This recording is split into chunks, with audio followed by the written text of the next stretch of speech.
शिवपुर नाम के छोटे से गांव में एक सीधा साधा किसान रहता था।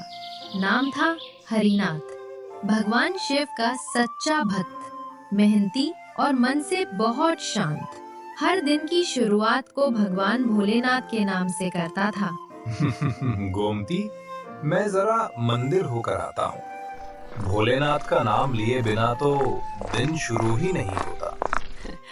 अरे जी, जरा जल्दी लौट कर आना मंदिर से।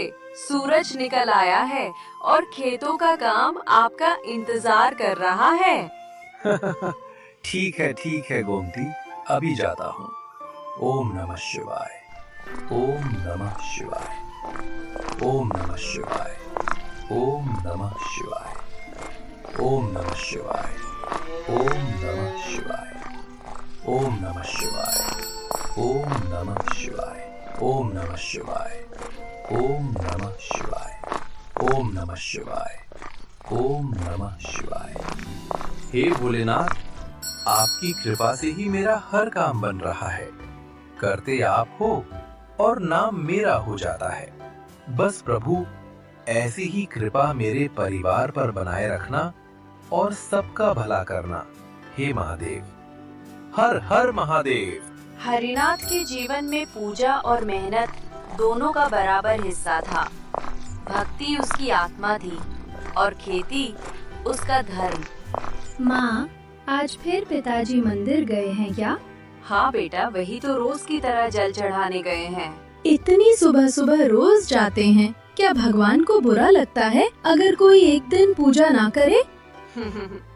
बुरा नहीं लगता बेटा, लेकिन जब मन भगवान से जुड़ा हो ना, तो बिना उनके नाम के दिन अधूरा लगता है। क्या बात कर रहे हो तुम दोनों? पिताजी, आप रोज मंदिर जाते हैं, रोज पूजा करते हैं। क्या भगवान नाराज हो जाते हैं अगर एक दिन ना जाए?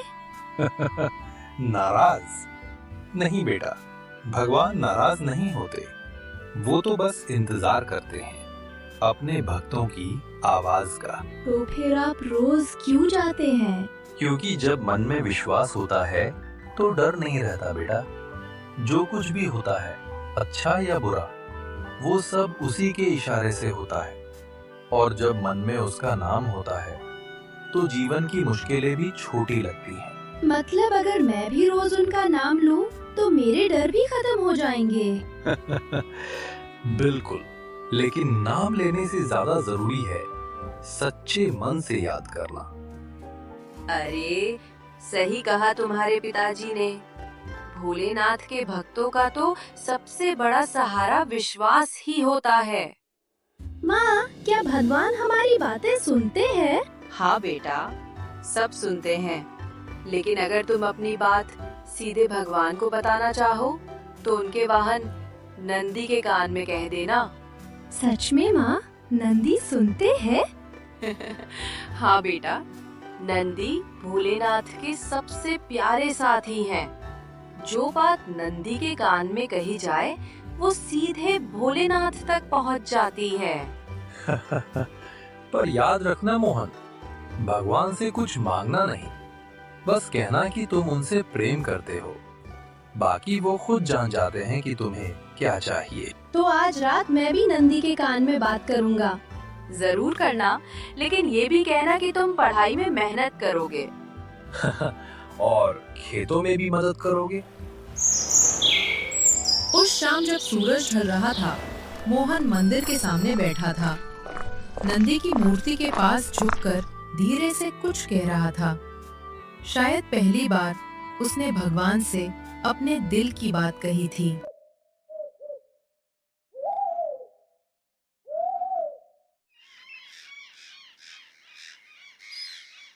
समय किसी के लिए नहीं रुकता।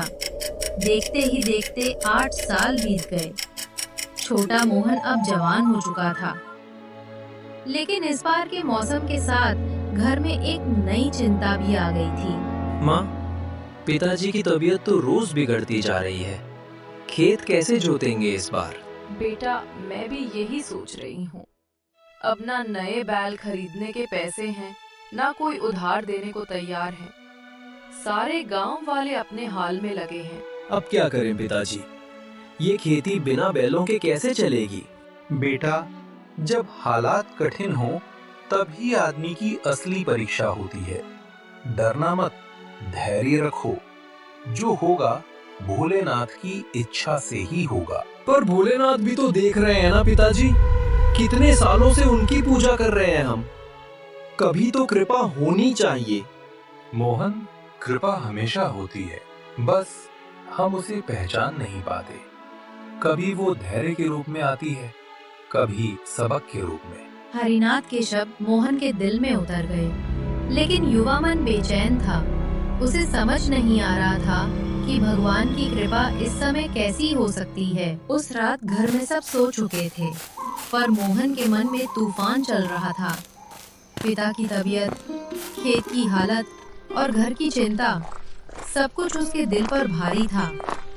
आखिर उसने ठान लिया कि अब वो सीधे भोलेनाथ से बात करेगा। हे भोलेनाथ, बचपन से आपको देखता आया हूँ। पिताजी कहते थे कि आप सबकी सुनते हैं। आज मैं भी कुछ कहना चाहता हूँ। नंदी बाबा, मेरे पिताजी बहुत परेशान हैं। हमारे बैल बूढ़े हो गए हैं, खेत सूने पड़े हैं। बस भोलेनाथ से कह देना कि कोई रास्ता दिखाएं। वो कुछ पल वहीं चुप खड़ा रहा, जैसे उम्मीद कर रहा हो कि अभी कोई आवाज आएगी, कोई संकेत मिलेगा। बेटा, इतनी रात गए, क्या बात है? बस भोलेनाथ से थोड़ी बात करनी थी बाबा। दिल हल्का हो गया। भोलेनाथ भले देर लगाएं बेटा, पर भक्त की पुकार वो कभी अनसुनी नहीं करते। बस विश्वास बनाए रखो। सच में बाबा? क्या सच में वो सुनते हैं? अगर तुम्हारा दिल सच्चा है तो वो सुन ही नहीं, महसूस भी करते हैं। जाओ, अब चैन से सो जाओ। सुबह नई रोशनी जरूर लाएगी। मोहन के चेहरे पर हल्की मुस्कान आई। वो लौट गया, मगर उस रात पहली बार उसके मन में डर की जगह भरोसा था, भोलेनाथ का भरोसा।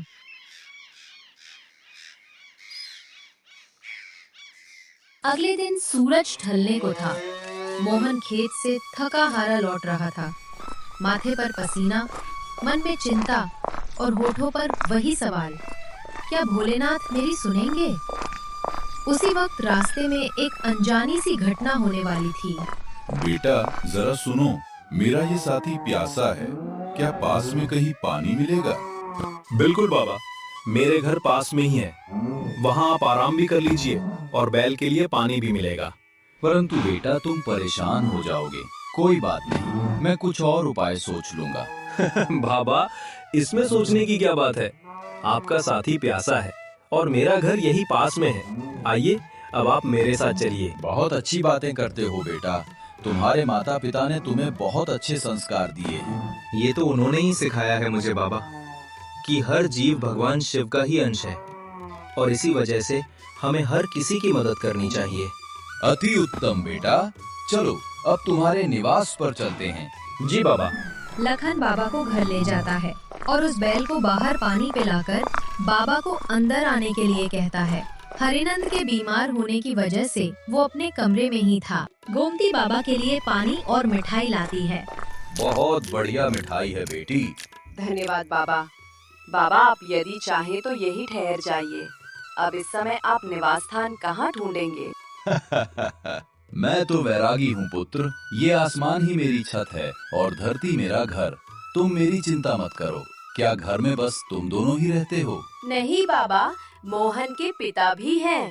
वो इन दिनों बीमार हैं, कमरे में ही आराम कर रहे हैं। मोहन के संस्कार देखकर मेरे मन में उसके माता पिता से मिलने की इच्छा जागी, इसलिए मैं यहाँ चला आया बेटी। आइए बाबा, मैं आपको उनसे मिलवाता हूँ। कौन आया है गोमती? जी, एक साधु बाबा आए हैं और वो आपसे मिलना चाह रहे हैं। प्रणाम बाबा।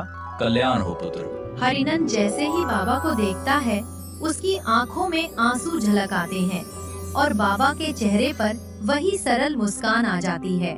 क्या बात है पिताजी, आप रो क्यों रहे हैं? पता नहीं बेटा, पर ऐसा लगता है कि जिसकी तलाश थी आज तक, वो आज मिल गया। अब मैं विदा लेता हूँ। आप सभी ने बहुत सेवा की। आपने आकर घर की शोभा बढ़ा दी बाबा। यदि फिर कभी आना हुआ तो यहाँ अवश्य आइएगा। प्रणाम बाबा। गोमती और मोहन भी हरिनंद के साथ बाबा का आशीर्वाद लेते हैं और बाबा वहाँ से चले जाते हैं।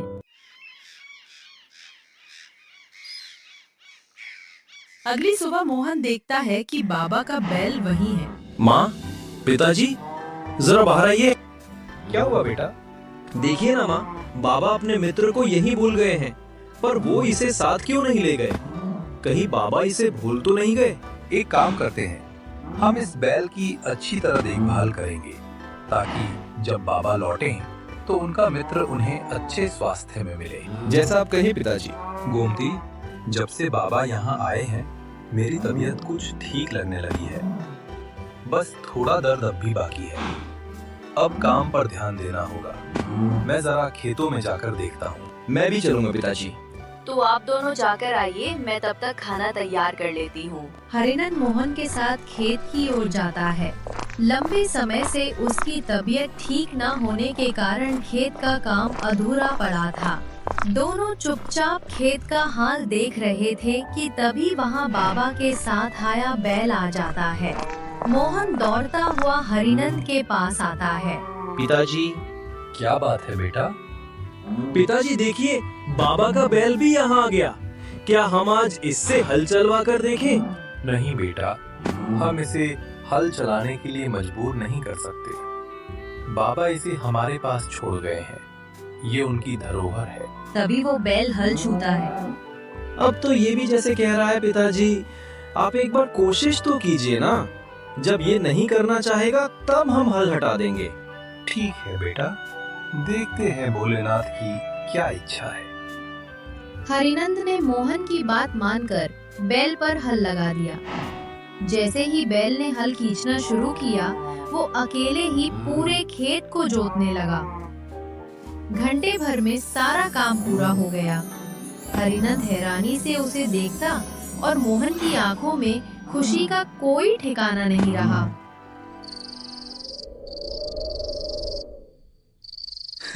माँ, पता है आज क्या हुआ? मोहन, बहुत खुश नजर आ रहे हो बेटा।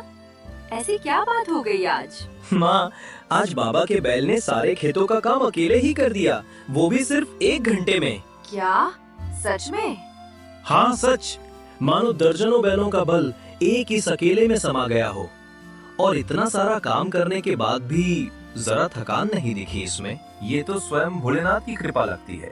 इससे ज्यादा खुशी की बात और क्या हो सकती है। ओम नमः शिवाय, ओम नमः शिवाय। हाँ माँ, कल ही मैं मंदिर गया था मार्गदर्शन लेने, और देखो जैसे भगवान ने खुद रास्ता दिखा दिया। अब की बार तो बहुत बढ़िया फसल होगी। अपने हालात बदलते देख हरिनंद और गोमती की आंखों में खुशी के आंसू भर आए। समय ऐसे बीता जैसे पंख लग गए हों। देखते ही देखते 1 वर्ष गुजर गया। इस साल हरिनंद की फसल पूरे गांव में सबसे ज्यादा और सबसे बेहतरीन निकली।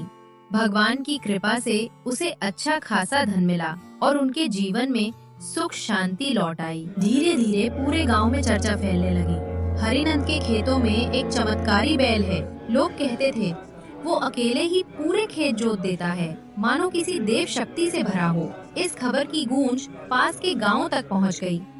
जब शिवपुर का बड़ा जमींदार भंवरलाल ने ये सुना तो वो खुद हरिनंद के घर आ पहुंचा।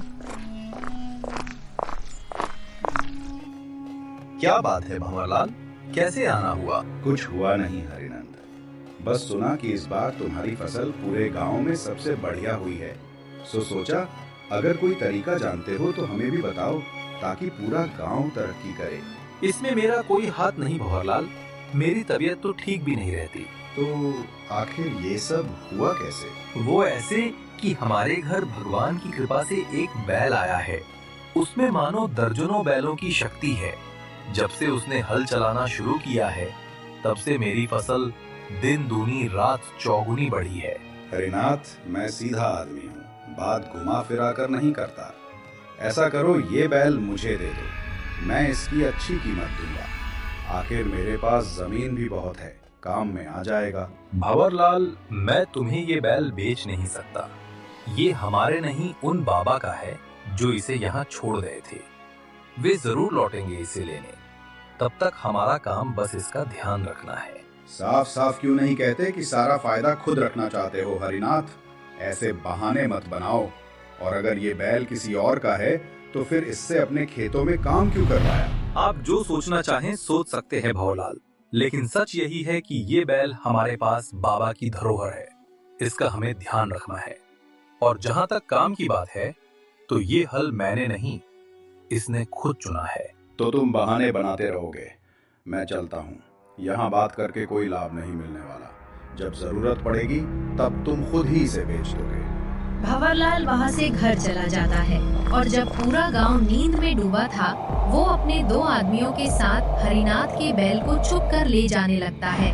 मालिक, अगर किसी ने देख लिया तो? चुप! मैं कहा ना, ये मौका दोबारा नहीं मिलेगा।